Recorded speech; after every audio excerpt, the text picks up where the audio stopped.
With NFL season quickly approaching, I decided to make a video, which I did last year as well, naming every single team's most overrated player right now. Again, it should be obvious, but these are all my opinion, and I tried to back them up with stats as much as possible. Just try to remember that this list is subjective, and I probably have a couple different answers than you do. Without further ado, let's begin. Arizona Cardinals, Kyler Murray. This shouldn't come as a surprise because I've been critical of Kyler Murray for a long time. A guy who's a first overall pick, supposed to be a game changer. When you're picked first overall, especially at the quarterback position, you're supposed to be a game changer for a franchise. Now, in Kyler's defense, it's not like the Cardinals have had a boatload of talent around him, but I would still say he hasn't lived up to the first overall pick hype, but that hasn't stopped Arizona from giving him a massive contract, and you got a guy who has a career losing record. He's not an elite quarterback the way he should be for somebody where he was drafted, and his name still carries a lot of weight, even though he still hasn't won a playoff game and he has a losing career record. So therefore, he gets my vote for the most overrated player on the Cardinals. Atlanta Falcons, Kyle Pitts. Now, I know this might upset some people because Kyle Pitts had a decent rookie year, but this was a guy who was picked 4th overall and was supposed to be like the next Gronk and the next Kelsey, only even more athletic. And in 3 seasons, he's got 6 touchdown catches. Now, I understand, again, Falcons with Arthur Smith there, they were run heavy, they focused a lot on the run, and maybe that took away some touchdowns. But I mean, this dude, 6 touchdown catches in 3 years, really, when you're supposed to be a guy that reinvents the position, or at the very least be comparable to some of the all-time greats at the position. This is going to be a very pivotal year for Pitts because he's finally going to get a competent quarterback, really, outside of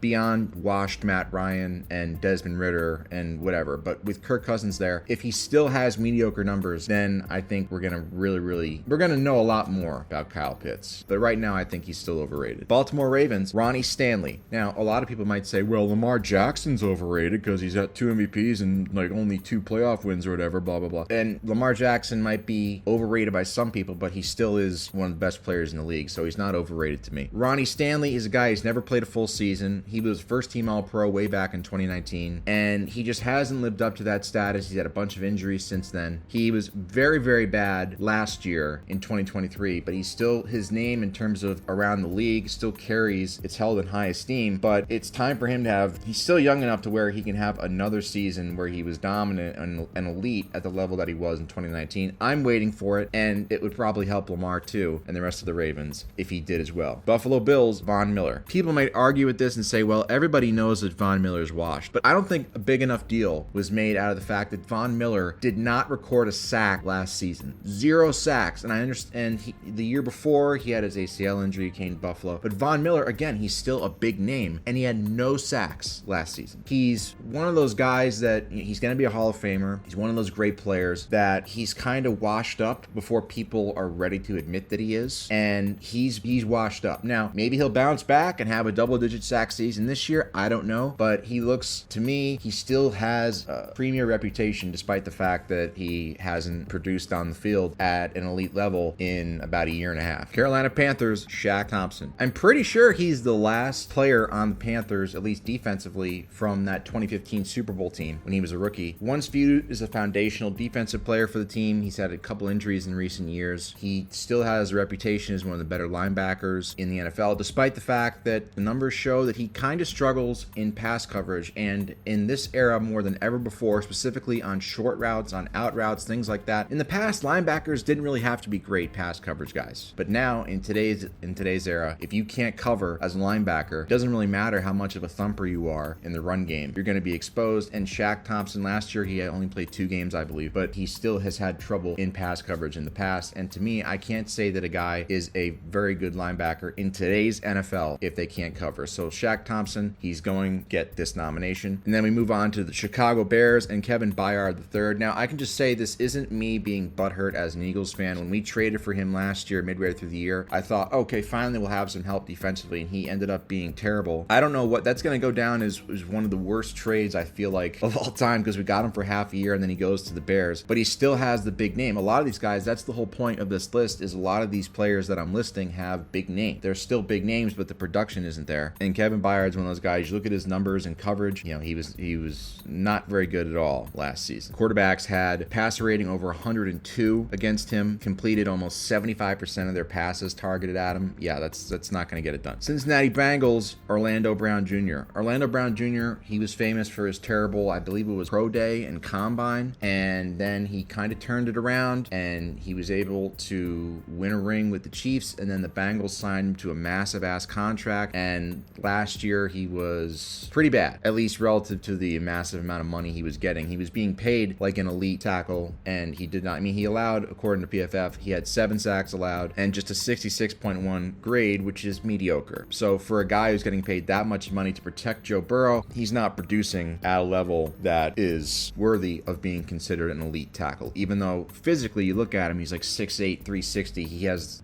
he's fucking huge. He has the ability physically to dominate anybody he comes up against. He doesn't consistently play like it. Cleveland Browns, Deshaun Watson. This is the easiest selection on the list. Deshaun Watson, really, again, I've said this in recent videos, we haven't seen him play well in a season since 2020, and that was a year where his team finished 4-12. So he took the year off because of all the off-field shit, and then the last 2 seasons he was suspended for 10 games in 2022, came back, was really bad in 6 games. People said, well, he's just knocking off some of the rust. Then last year he comes back, plays 6 games, gets hurt again, was pretty bad, although he went 5-1. But he has, again, it's kind of like, then they paid him one of the biggest contracts in sports history, and they have all the negative baggage that comes along with him and his off-field shit that he's never going to live down. So really, this is one of those things where even if Watson were to somehow turn it around and go on to win 5 Super Bowls with the Browns, I still think, it wouldn't be worth the contract, because people would still say, well, they signed him despite all the off-field shit that he did. So there's no way for the Browns to win this, even if it goes on. But as it stands right now, he's been terrible on the field, in addition to the terrible baggage that he brings off the field. Dallas Cowboys, Dexter Lawrence. Some people might have said Trayvon Diggs. Tyron Smith, my choice for the Cowboys last season, is now gone to the Jets. I said Dexter Lawrence is kind of a guy that he hasn't had a double-digit sack season since 2018. He's made the Pro Bowl each of the last 2 years, despite the fact that he has just 10 sacks in that time span. And again, I understand that, especially when it comes to defensive linemen, there's some nuance there, but it seems like he's a bit of a bigger name than he actually is. He seems like a guy,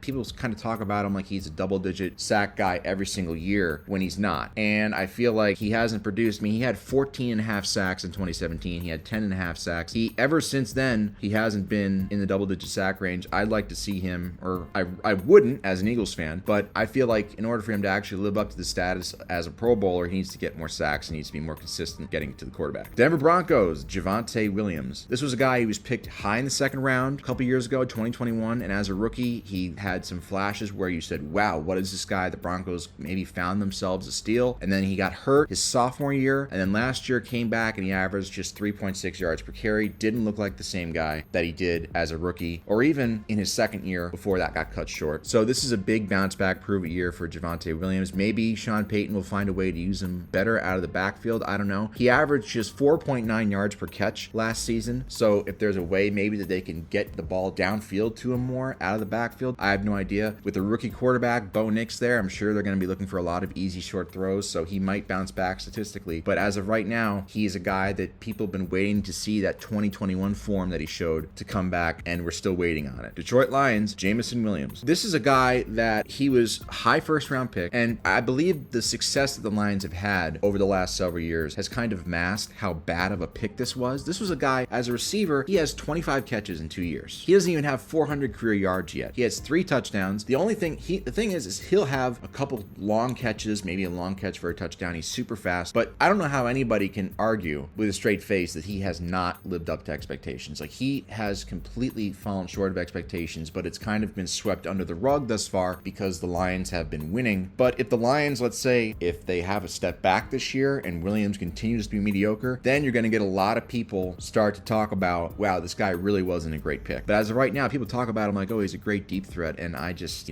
Lions fans especially are very bullish on him, and I don't think they should be. I think he stinks. Green Bay Packers, Christian Watson. Watson, right from when he was drafted as a project. He has all the measurables, super fast, 6'4", whatever. He showed flashes in his rookie year when he had that 3 touchdown game, I believe, against the Cowboys. So there were signs where you're like, holy crap, this guy, out of all the receivers that Green Bay has, and Green Bay has a good nucleus of young receivers, this is the guy where you look at and say he has the physical tools to be the most dominant, the number 1 receiver. And he hasn't been able to stay healthy. He missed 8 games last year. He's been decent, like he hasn't been horrific. He has 12 touchdown catches in 2 seasons, which isn't bad, but this is a guy that I feel like a lot of people, he's the biggest name receiver, I feel like, of the Packers, and the Packers try to remain kind kind of anonymous with their receivers, but he's like the biggest name, so he gets the most attention. And I think he's a guy that talent-wise, if he stays healthy, he could be a 1,200-yard, 12, 13 touchdown catch type of guy. But he hasn't been able to do that yet, and until he does, I think people are just going to be continued to be teased by his measurables and his talent, and that makes him overrated to me. Houston Texans, Christian Harris. Again, this is kind of similar to Shaq Thompson, where you can have good tackle numbers, you can be good against the run, but if you struggle in pass coverage as a linebacker in today's NFL, then there's only so much you can do. It's very similar, I believe, like it is to the NBA, where if you're a traditional center that can't shoot threes, you can have great post moves and you can shoot a high percentage, like Jahlil Okafor is a great example. But if you can't switch on defense, if you can't spread the floor on offense in today's NBA, you're not going to last very long. So you look at Christian Harris, in both of his 2 seasons, his first few years, quarterbacks have completed over 70% of their passes when targeting him. Quarterbacks last year had a passer rating of 98 when targeting him. So he's a guy, and again, he's not a bad player. He's still young. He can still get better. So not all these choices for the teams are as simple as they look. You know, I think that kind of gets, there's some teams that the choice is obvious. The Houston Texans was kind of difficult to pick one, but I guess if I had, cherry picking, I went with Christian Harris. But he's still young and he still has a chance to improve. I'm not saying he's terrible by any means. Indianapolis Colts, Jonathan Taylor. This is more an example of there really wasn't any obvious choice, so I went with one of the big names that's been injured the last couple seasons. He had that amazing 2021 season, first team All-Pro, 18 touchdowns, 1,800 yards. Last 2 seasons, the yards per carry's been down. He's missed about half the season in both of the last 2 years, so he's been injury prone. He still is just 25 years old. We're not talking about a guy who has a bunch of wear and tear on his tires, so he shouldn't be this injury prone. I mean, of course, there's bad luck and shit like that, like Terrell Davis, for example. But I mean, this is a guy, like, he should be more durable. He should be able to stay durable. But as of right now, he still has a big name because of that amazing year he had a couple years ago. But it's been 2 seasons since he's really produced like the All-Pro that he still gets mentioned as, and that's why he's on here. But he still certainly could bounce back. I would not have any surprises. I would not be surprised at all if that happened. Jacksonville Jaguars, Trevor Lawrence. Again, every video I make about the Jaguars, it's just keep waiting for Lawrence to make the leap. And people thought, okay, he had the terrible rookie year under Urban Meyer, and he was pretty bad for the first half of his second season once they got Doug Peterson in there, and then he went on a nice run, and the Jaguars had that winning streak, and they won the playoff game. They had the comeback, and then they lost to the Chiefs, and everyone went, oh, here he is. He's arrived. The guy that we've been touting since he was in high school as the next great quarterback, he's finally here, and the coronation was premature. He's still unbelievably inconsistent. He just hasn't taken the next step. And I got to say this, people say, well, you got to be patient with young quarterbacks. And I said, well, maybe if this was a couple decades ago, you could be. But in today's NFL, when the rules are geared really towards every offensive player, and the rules are geared for quarterbacks to have every advantage possible, if you're still kind of struggling and still kind of mediocre going into year 4, then chances are that's probably who you are. So Trevor Lawrence, not terrible, but simply hasn't come close to living up to the hype that he's had in the coming out of college at Clemson. Kansas City Chiefs, Juwan Taylor. It's always difficult to pick a player from the reigning Super Bowl champion, especially the reigning 2-time Super Bowl champions, to say that they're overrated. I was going to say Kadarius Toney, but I feel like everybody knows that he sucks. So I went with Juwan Taylor, who was one of the worst tackles in the league last year. Had over 20 penalties, which is the worst in the league. His player grade was a terrible 51.6 from PFF. He had 5 sacks allowed. Basically he was like 2015 Peyton Manning, only offensive lineman form. He was Christian Laettner on the dream team. Like, they won in spite of him. So that's why he gets this nomination here. Las Vegas Raiders, Christian Wilkins. Now this is kind of me projecting a little bit because Christian Wilkins, he played 5 years in Miami. His first couple years, respectable, not bad at all. Then last year he broke out, had 9 sacks, and really had a very, very good season. And then he get this huge contract from the Raiders. But it's kind of like, all right, well, was this just a 1-year thing, or was this the start of something new? And the Raiders were obviously banking on the fact that this is just the new norm for him, but I'm not so sure about that. So I feel like this is a signing that could very easily, in very short time, turn out to be bad, or at least they could say, well, they overpaid Christian Wilkins based off of 1 good year. I think that's what my gut's telling me. Los Angeles Chargers, Joey Bosa. Joey Bosa, big name, and some of that has to do with the fact that he's his older brother. He's the older brother of Nick Bosa, but it's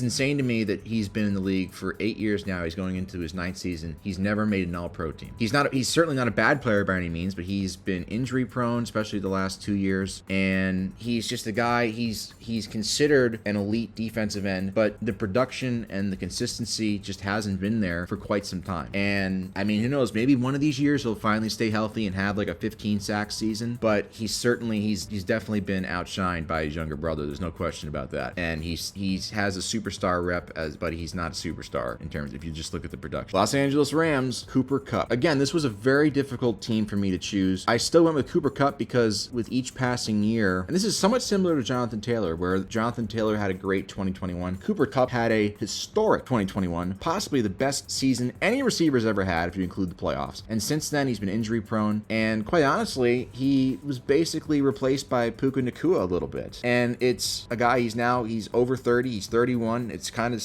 well, is he ever going to get back to the same form that he had as Super Bowl MVP in 2021? I don't know, but he still has that big name as one of the best receivers in the league. I don't know if he is that anymore. We'll have to see. But he's still better than the Miami Dolphins choice, which is Odell Beckham Jr. Odell Beckham Jr., and I make a lot of poop jokes at his expense, but I say this, like, as somebody, I remember watching him come into the league. He was one of the best players I've ever seen his first 3 years. He was just different. The way that he moved, the way he got open, he was legitimate. People talk about, oh, he was only famous because of that one-handed catch against the Cowboys. No, this dude, for the first 3 years of his career, was legitimately a dominant player. And then he got hurt in the preseason in 2017, and it just hasn't been the same since, but he still carries that big name. And, you just got to look at the numbers. I mean, this is a guy that he's not, people say, oh, well, Odell Beckham, he's number one, number two. I don't even think he's a number three at this point. I mean, he doesn't have the same explosiveness, and he hasn't really for quite some time, especially after his knee injury in the Super Bowl a couple years ago. This guy is nowhere close to the superstar that he was early in his career with the Giants, despite the fact that a lot of people kind of act like he still is, like he still has that in him. I don't think he does. Minnesota Vikings, Byron Murphy Jr. Byron Murphy was supposed to be the big signing for the Vikings going into last season, and it's kind of weird because the Vikings defense was not bad, but it kind of wasn't because of Murphy. Murphy had been coming off of an injury. He played 14 games last year. For his career, he really hasn't had good numbers. He's given up a lot of touchdowns, and he's really not worthy, I think, of contract that the Vikings gave him. It's pretty much that simple. There's nothing really more to talk about. Sometimes it is that cut and dry, and this is one of those situations. New England Patriots, Ramondre Stevenson. Look, the Patriots, the roster is not very good, and they're in complete rebuild mode, so there aren't a lot of guys you can really choose that have been there that you can say, okay, this guy's been overrated. But Ramondre Stevenson, I guess, is the choice because he had a very, very good 2022 season where he had over 1,000 yards and averaged 5 yards a carry. And then last year, that fell all the way down to 4 yards a carry, and he wasn't nearly as good, although he did miss 5 games with injury. Time will tell whether or not 2023 was just a slight blip in the radar or whether it's the new normal. But he gets here because he's one of the few recognizable names the Patriots still have from the last couple years that's still there. New Orleans Saints, Alvin Kamara. This has been you look at Kamara's career stats, it's just been a steady decline really every single year in terms of efficiency. And it's kind of sad in a way. He's never broken 1,000 yards, but he used to be an absolute touchdown monster. You can really actually see the touchdowns completely fell off of a cliff once, at least running the ball, once Drew Brees retired after 2020. Over the last 3 seasons, his touchdown numbers have gone way down. He's still a guy you have to respect catching the ball out of the backfield, but his yardage numbers catching the ball, he's not catching 80 passes a season anymore at a very, very good rate. He caught 75 balls last year, but at 6.2 yards per reception, which isn't very good at all. He's never been a great pure runner, but he still, again, is a guy, he's been there for a while. He made a couple Pro Bowls. He's a guy that he gets a lot of attention. He's one of the recognizable names from the Saints, from their past era, from the Sean Payton, Drew Brees era, but he's not what he once was, and he's also due every year to miss at least a couple games, so he does have some durability issues. New York Giants, Brian Burns. The Giants signed him to be an elite pass rusher. They got Dexter Lawrence, who's one of the best interior linemen in the league, so they're thinking if we pair Dexter Lawrence with Brian Burns, we could have with Kayvon Thibodeau as well, they could have a good defensive line. I think they overpaid for Brian Burns. His best season was a couple years ago when he had 12.5 sacks. He's a good player, but the Giants are paying him to be like fucking prime DeMarcus Ware or Micah Parsons or TJ Watt and Myles Garrett, and he's not that level. So I think he's getting overrated by his contract. New York Jets, Aaron Rodgers. It's simply put, Rodgers hasn't had a good season since 2021 when he last won MVP, and he, not just the Jets, but he might be, along with Mahomes, one of the most popular players in the NFL, and again, he hasn't produced in 2 seasons, and rightfully so for him because he's one of the best quarterbacks of all time, but he's coming off of an Achilles tear, and he is a guy who he has relied on his scrambling and movement before, so it is yet to be seen how he's going to adjust to something like that. It's the Jets, so I'm sure it's not going to end well because that's just how it goes with the Jets, but he's still talked about as an elite quarterback when he hasn't produced like one in a couple years. Basically, basically, I mean, this is a guy that if he has another bad year this year, or if he gets hurt again this year and misses basically most of the season, then it's probably time to retire for Mr. Rogers. Philadelphia Eagles, Saquon Barkley. This one really hurt me because when Barkley was with the Giants, I used to constantly point out how overrated he was. And so when the Eagles signed him, I remember saying to myself, oh, great, now I have to root for him. And he's a guy, like, you look at his numbers, you're like, why is he not better? Because and he had some injuries, but you're like, why is he not better? Now, he's certainly, I wouldn't say a bad player, but, he averaged under 4 yards per carry in 3 of the last 4 years, and injuries maybe played a role in that, but he's a guy, he's famous for his massive quads and he's supposed to be tough to tackle, but he's not very good at breaking tackles. He's one of those guys where when you really take a deeper look into the numbers, he's not what he was coming out of Penn State. At Penn State, he was an absolute monster, especially he had some of the most incredible plays I've ever seen, and he's just not close to being that guy anymore. And the Eagles, and of course, him going from the Giants to the Eagles, divisional rivalry, a lot of shit talking. There's going to be a lot of, it kind of gives him more attention, but I would say he's not one of the better running backs in the league the way his reputation suggests that it is. I hope I'm wrong, though. Pittsburgh Steelers, Najee Harris. Now, I've been on the Najee Harris is overrated train since he came into the league. I felt like he was a value merchant, and he's ran for over 1,000 yards each of his 3 seasons in the league. He made a Pro Bowl, but he averages under 4 yards per attempt for his career. He doesn't really add a lot as a receiver. I mean, he's not a bad receiver, but he's nothing special. And because he was a first-round pick, people always, and Steelers fans, they got on me saying, you're just a hater, blah, blah, blah. And I was like, well, he's just a guy. Najee Harris is just a guy, and Steelers fans, they wanted him to be special so badly, and because they spent the first-round pick on him, they want him to be so special, but he ended up just being pretty average at best. And so I was right, as I usually am, because I'm so amazing. Isn't that wonderful? San Francisco 49ers, Deebo Samuel. Look at this fucking fat-ass Deebo Samuel. Yeah, he had that 1 year a couple years ago, 2021. Again, that kind of seems like a recurring theme through this video. He was one of the better receivers in the league. And then for some reason, it just seems like Kyle Shanahan decided to stop using him as a pure receiver and kind of made him into a thick version of Tavon Austin, basically. I mean, you look at the numbers, he averaged 88 yards a game in 2021 receiving, and in each of the last 2 years, he hasn't broken 60 yards per game. So I don't know why. They have so many weapons, obviously. If he was on a worse team, he probably would get more targets than he does. But he still, again, is a very good player, but he's not. People say, oh, he's one of the best players in the league. I don't think he gets the amount of volume. He doesn't produce the amount of volume I believe that he should. And I don't know. That 2021 season just kind of sticks out like a sore thumb to me, where it was like that was just a massive tease, I guess, where he looked like he could be one of the better receivers in the league, but now he's just kind of used as a gadget player, which is kind of sad. Seattle Seahawks, Leonard Williams. Really, again, another team where the Seahawks really don't get a lot of hype anymore. Ever since Russell Wilson left, Pete Carroll's gone now. The Legion of Boom days are long gone. So it's kind of hard to find an overrated player. But for this, I went with Leonard Williams because they signed him, they traded for him, and they are expecting him to be one of the better interior defensive linemen in the league. And he's merely just good. He's not great. He's never been dominant, whether it was with the Jets or the Giants. He's had a respectable career, but he's never been dominant interior force. And so, but the Seahawks, it feels like they're kind of expecting him to be that, and he's not. So he gets overrated here. Tampa Bay Buccaneers, Baker Mayfield. It pains me to do this because I've been on the Baker Mayfield roller coaster. I was on the Baker Mayfield roller coaster for a long time when people said he sucked, and then I finally got off of it in 2022, and then he came back last year and had a really good year with Tampa. And I said this in the previous video. Every year, it seems like where he's gone in with no expectations, he surprises people and he plays well. But when he goes into a season with expectations, which the Buccaneers have now because they had a winning, they won the division last year, albeit a very bad division, and Baker played well. They were somewhat close to coming to the championship game. Now the real pressure's on Baker, and he hasn't really responded well to preseason expectations in years past with the Browns.